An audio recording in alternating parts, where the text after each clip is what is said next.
Hi everyone, welcome to Code and Chill. Last time, to give you a quick recap, we solved the removing stars from a string problem using brute force.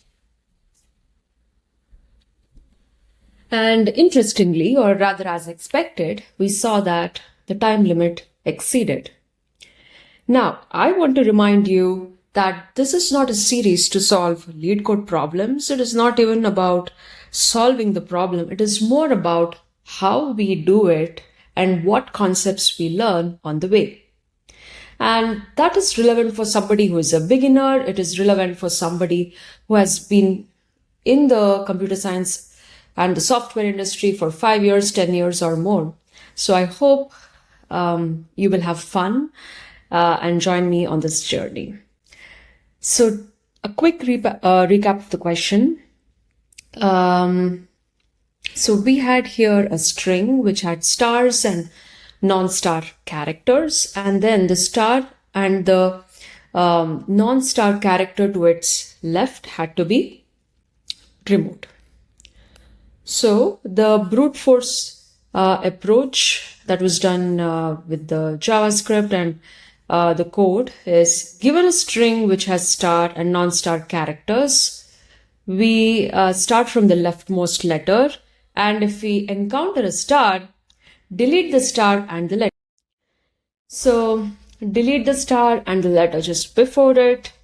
So basically the brute force approach. And the constraints were 10 to the power 5.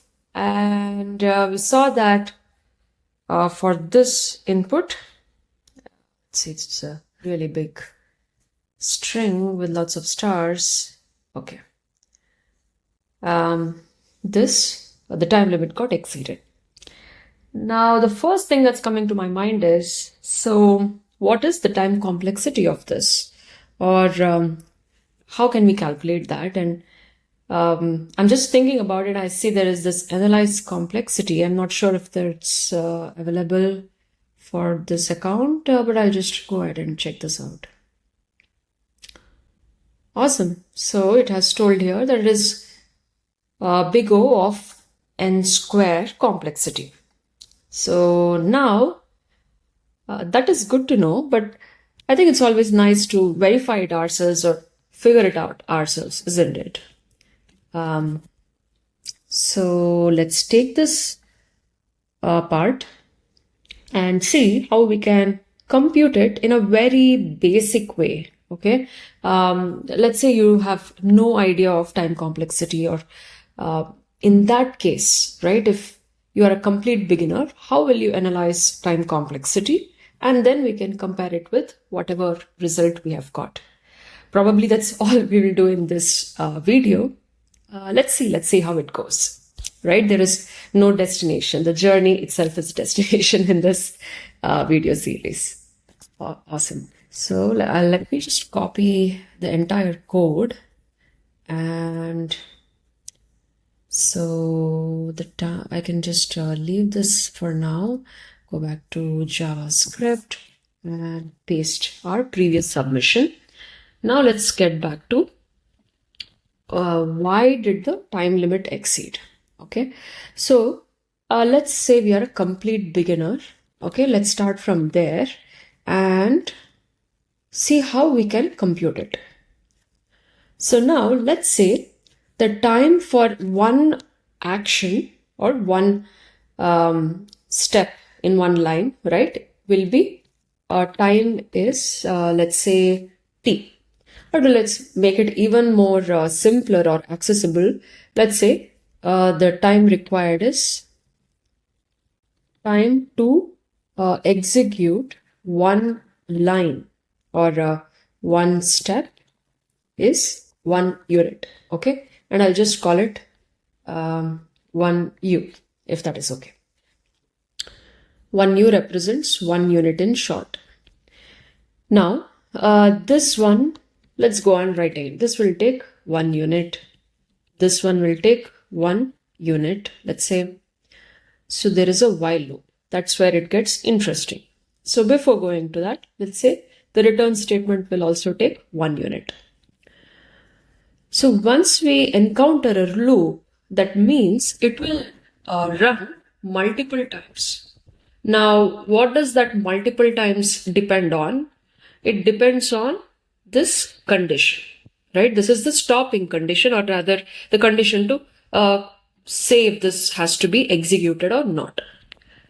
So this will be some number, let's say number of times the while loop runs. Let's say that is n. Okay. So we will compute that n for now, but first we will see what is inside the while loop, what's going on here. So we'll see, okay, if the string comparison happens, then you go inside this or you go to the else. So basically this execution will happen once, so we will give it 1 unit time. And then suppose it goes inside this if loop and we execute this condition, this will be 1 unit time. And then this is also an interesting operation. Is this 1 unit time? That is something we will figure out. But what about this? This is a simple max operation. So let's say it is 1 unit time. Now within the else, there is one increment operation, simple arithmetic operation. Let's say it is 1 unit time.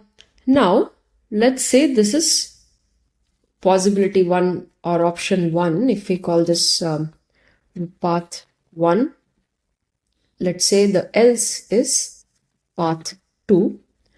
Path to the total time will be 1 unit. Okay, total time in this path will be 1 unit. I'm just considering this. Okay, there is no exact science. I'm just trying to oversimplify here. And then for the path 1, so 1 unit, 1 unit, 1 more unit plus some magic. Let's see what that is. 3 unit plus some magic number. So let us ask ChatGPT how much time would this take. Okay, so you are a expert in let's say all algorithms, and let's give it a context: algorithms and data structures in computer science. And then I'll ask it a question too. Did I copy it? I don't know, let me copy it. Oh, I need to go back to ChatGPT. All right, so the question I have is, in JavaScript, how much time would this operation take? And here I have to tell what this is, right? So if you go back here, str is basically a string, okay, string of characters. So in JavaScript, how much this, where str is a string. Yeah, I think the rest will be easy to figure out. Let's see. See, this is not a simple 1 unit time kind of operation. Now, why is that? Let's look at the interesting explanation here. So this slice operation creates a new substring. Okay, and this one creates another substring. And then there is a plus, which is the string concatenation operation, where both substrings need to be added. That also takes O of n time. They are immutable. So I'm just reading what has been told here, right? But let's look at the example and make sure we understand this. But I'll also ask, what is immutability? What is immutability? Can you give an example?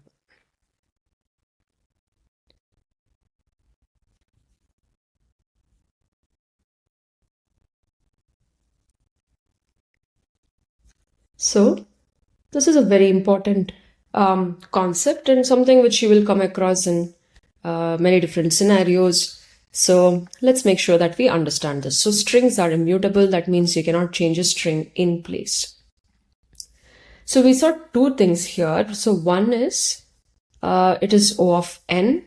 The slice operation is O of n. And then there is a concept of immutability, which is why that takes that much time. So, of course, I know you're all smart and you're able to understand what ChatGPT said.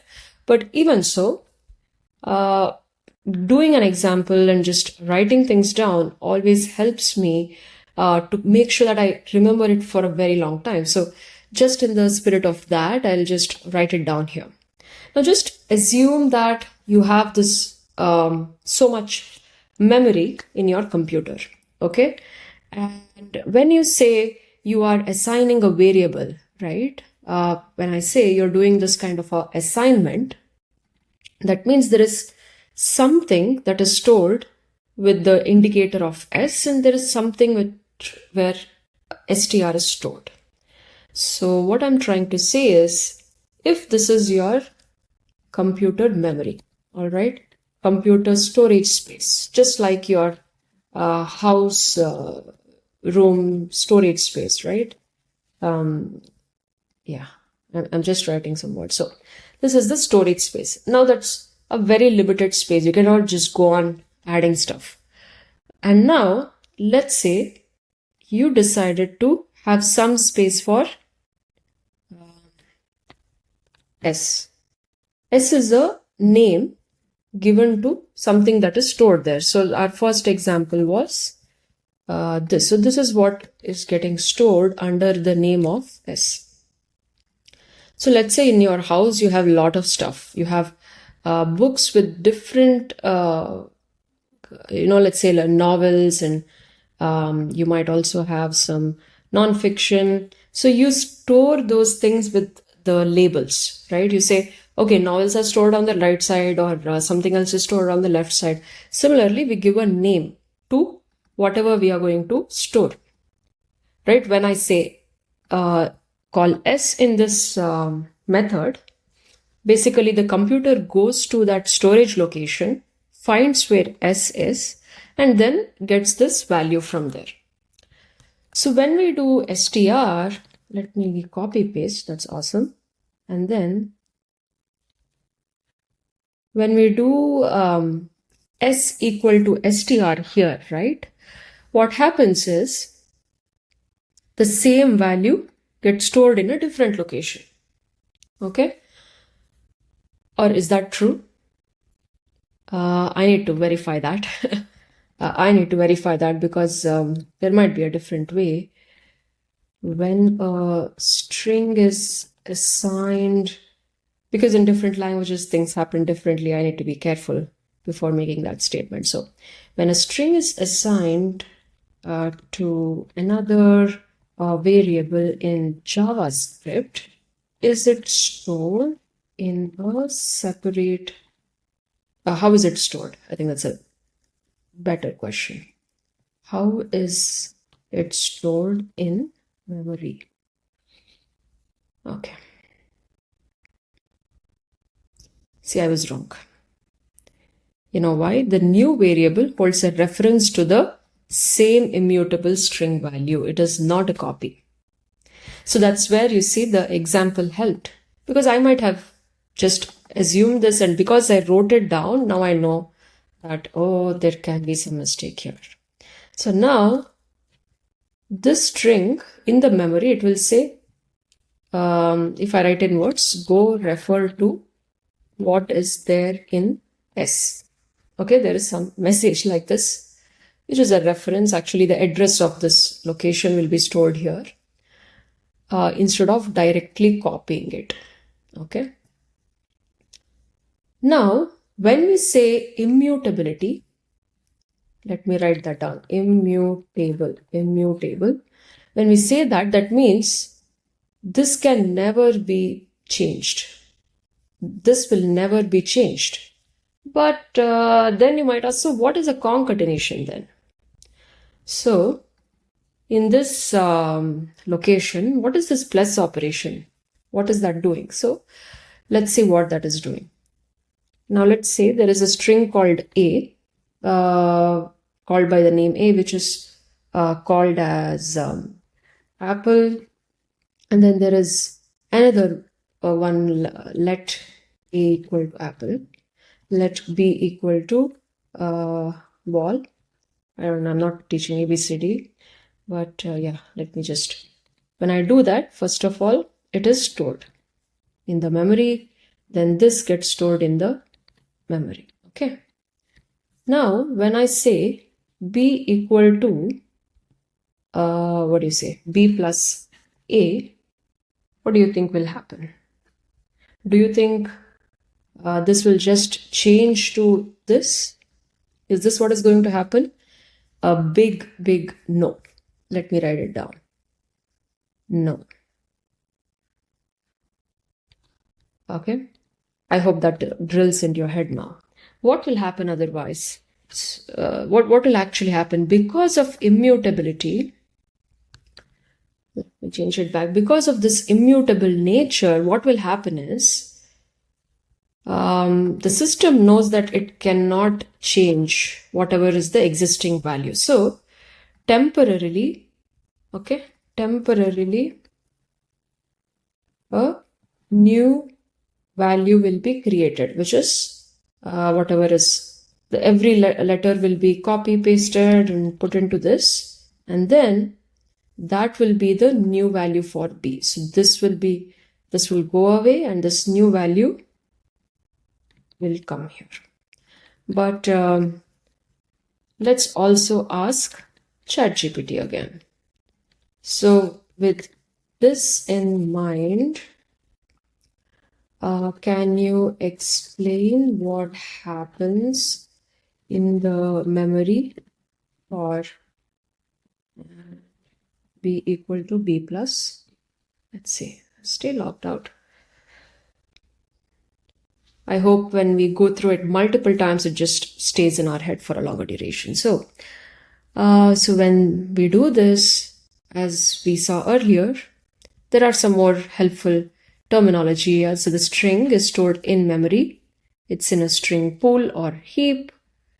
Let's just familiarize with it, because we can go and look into what heap is or string pool is, and then before we know, we are all over the place looking at many more concepts. So at some point we should say, okay, thank you for this new terminology. Thank you for familiarizing me with it. But let's look into it some other day.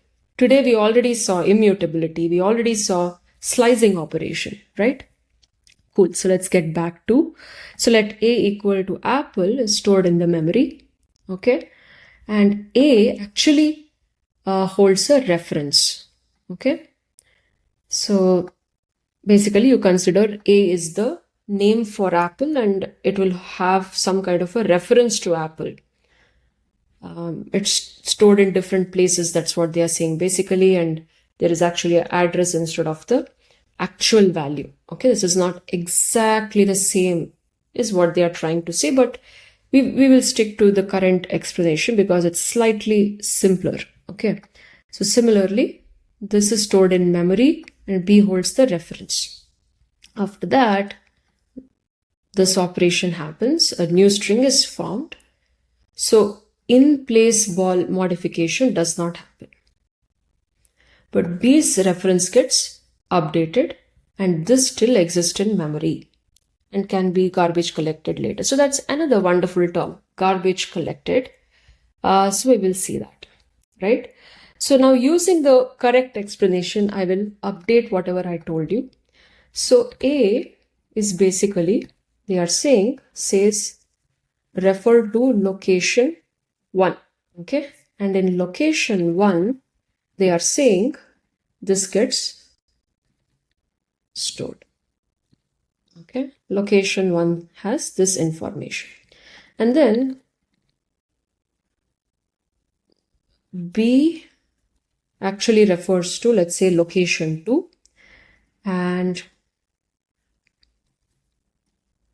let me copy this, copy paste. copy paste. Location 2 will have, this is, so don't please take this, whatever I'm saying as though it is the exact way it is happening. This is just for us to get an idea, okay? As long as we familiarize with the concept, when we have time, we can go into depth. That's basically the point. And then, so now a new value gets created, let's say somewhere, and then it gets stored in location 3 will have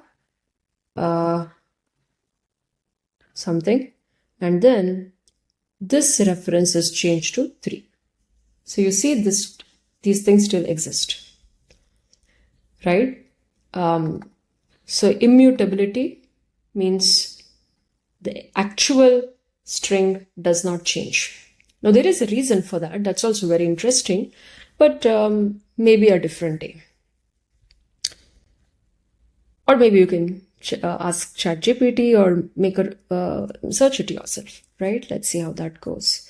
So cool. So now we saw what immutability is, how concatenation happens. So I think from here, it is quite clear now why this will take the same time as the number of characters in both these strings.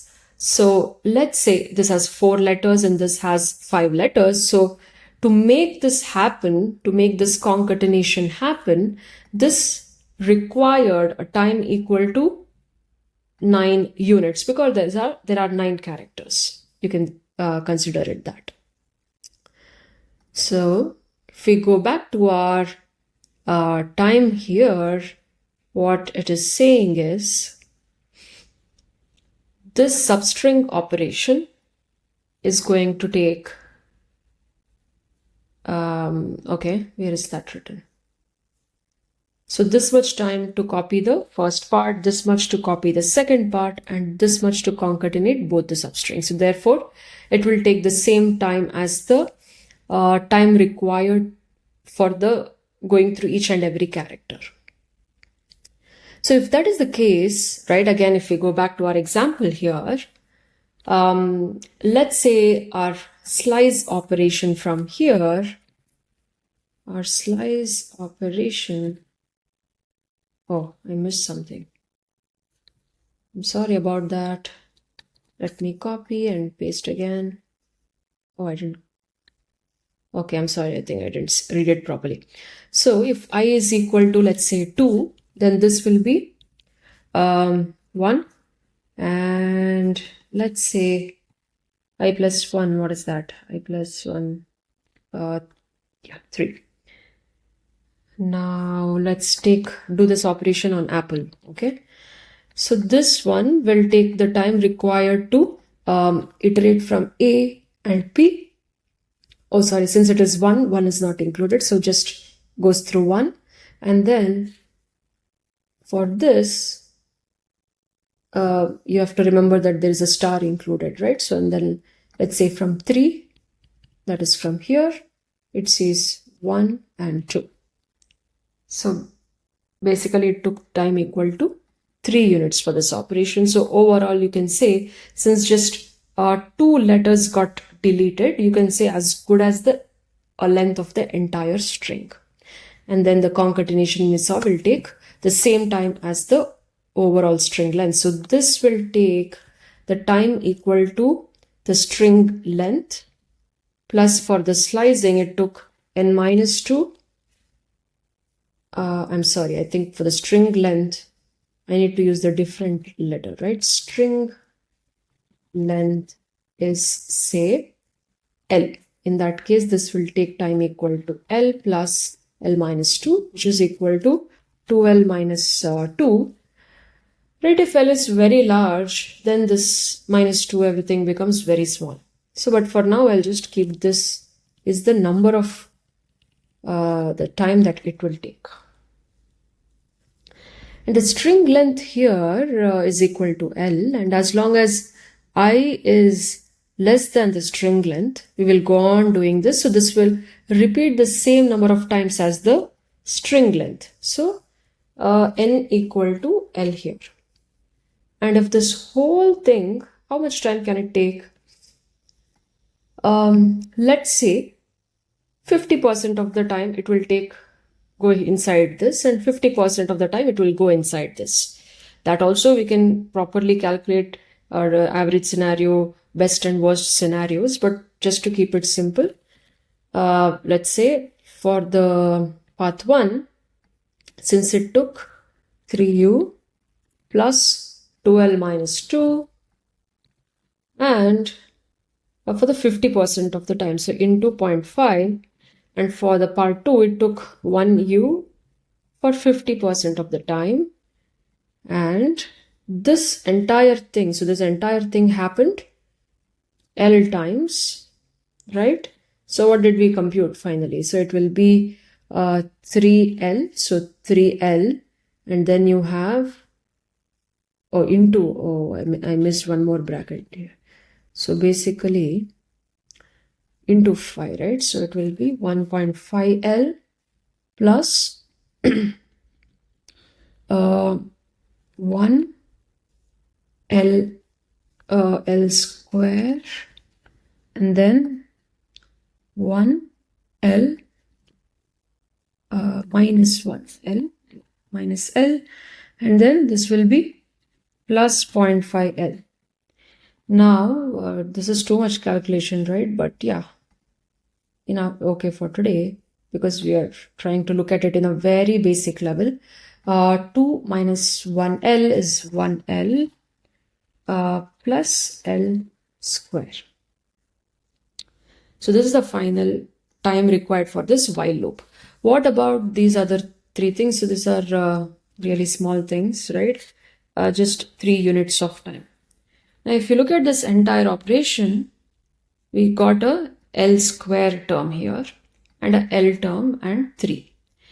Now, what is the other big, now if I go to submissions and if I go here and if I analyze complexity, it told O of n square. So what is this n square? If we go back to our code, right, we found this is the time complexity. Now, let's say the size of the string, let's say string length equal to 10. Then how much time will it take? It will be 10 plus 10 square, which is 100, plus 3. Okay. Let's say string length equal to 100. What is the time? It will be 100 plus 100,000, 100 into 100, right? 100,000 plus 3. And then I'll just make it 100,000. So we have 10 to the power 5. Let's go to that number.